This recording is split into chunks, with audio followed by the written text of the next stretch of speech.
Hi guys, welcome back to my channel. So in today's video, I'm going to be sharing with you guys how I do big loose waves in my hair using my straightener. So I used that leave-in conditioner by Cantu in my hair already, and I just kind of brushed it through. And then I sectioned off my hair. And then I'm going to take just smaller sections, brush through it. And I'm going to take my straightener and then do about 2 passes through each section, like smaller sections that I'm going to curl.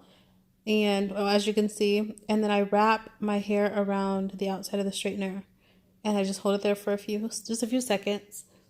And then when I release it into my hand and hold it for a few seconds to let the curl cool. And then when I drop it, you'll see I'll have like a nice big loose wave. And then I do I'm gonna show you guys the other side as well. When I do my hair, I just do it away from my face. So again, 2 passes through each section, wrap it around the straightener, hold it for a few seconds, and then just release it, and again hold it in my hand just to let the curl cool. My straightener is it's just automatically set at 400 degrees, so it's pretty hot. So it just I don't have to keep it on there very long. But yeah, just hold it and you guys will see a nice wave. And then I'm going to go ahead and show you guys how I do the front of my hair, but I'm going to speed through it.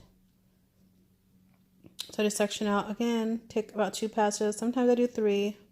For some reason, well, I do smaller sections in the front also, so it just curls a lot faster, as you can see, and a lot easier. But yeah, about 2 passes and wrap around the curling iron or the straightener. And that's it. So I just do this all around my whole head, and then kind of finger comb it through.